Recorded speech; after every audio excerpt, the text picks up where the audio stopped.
नमस्कार। आज है 1 मई सन 2022 और दिन है शनिवार।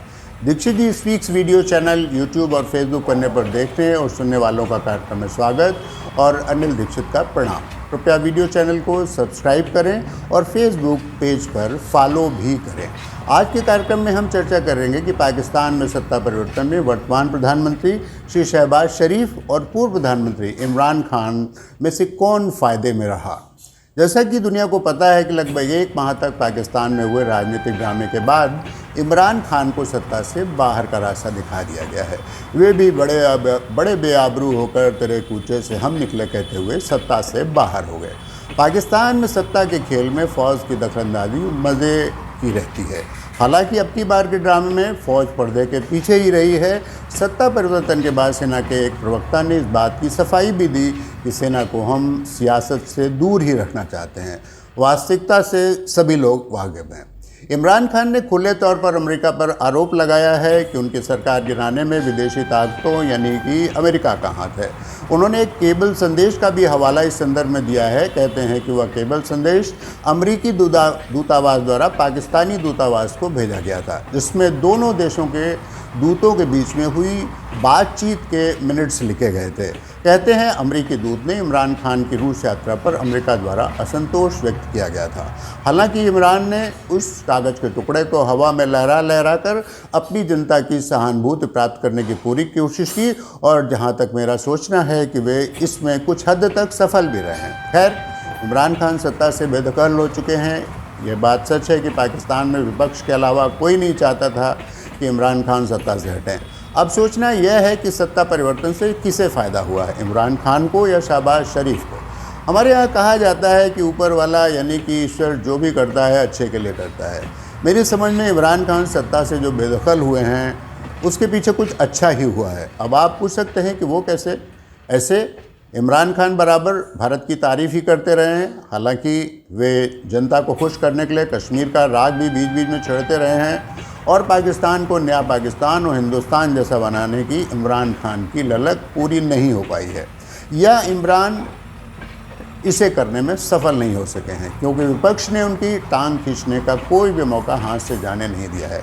वे अपने देश को आर्थिक कठिनाइयों से भी बाहर नहीं ला सके हैं। अमेरिका द्वारा प्रायोजित तालिबान, जिसे पाकिस्तान ने पाला पोसा, उसने इमरान खान के कार्यकाल में अफगानिस्तान की सत्ता हासिल की और वही तालिबान पाकिस्तान को ही आंखें दिखाने लगा और पाकिस्तान फ़ौजों और तालिबानी लड़ाकों के बीच में उनकी सरहदों पर अक्सर झड़पें भी हो जाती हैं।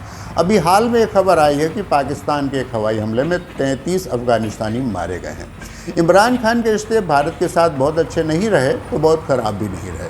मोदी सरकार द्वारा किए गए सर्जिकल स्ट्राइक और कोविड काल में भारत द्वारा पाकिस्तान को भेजी गई मदद से या अन्य कारणों से इमरान खान ने सत्ता में आने के बाद ध्यान देश की समस्याओं की ओर रखने में मदद मिली। इमरान खान ने भारत की आर्थिक नीतियों, भारत की आंतरिक मोर्चों पर की गई तरक्की और भारत की विदेश नीति की खुलकर तारीफ की। उन्होंने नवाज शरीफ के ऊपर आरोप भी लगाया कि वे भारतीय प्रधानमंत्री से छुप छुप करके मिलते थे और इसमें कोई दो राय नहीं कि श्री नवाज शरीफ श्री मोदी के शपथ ग्रहण समारोह में आए थे और श्री मोदी श्री शरीफ के जन्मदिन पर उन्हें बधाई देने अचानक पाकिस्तान पहुंच गए थे। इमरान ने सत्ता से बेदखली से पहले पेट्रोल और डीजल पर सब्सिडी बढ़ाकर पेट्रोल डीजल के दाम कम किए थे। जनता को एमएसएमई के लिए 10 लाख तक का इंटरेस्ट फ्री लोन की घोषणा की थी और कुछ लोन उन्होंने एक सार्वजनिक समारोह में बांटे भी थे। इमरान ने देश की जनता को 10 लाख तक का मुफ्त इलाज की सुविधा देने की भी घोषणा की थी। अब वो अपने वादे में पूरे करने में कितना सफल होते ये तो नहीं कहा जा सकता। हाँ, अब वे सरकार में नहीं है और इन योजनाओं के पूरा न होने का सारा ठीक रहा वो नई सरकार को छोड़ेंगे।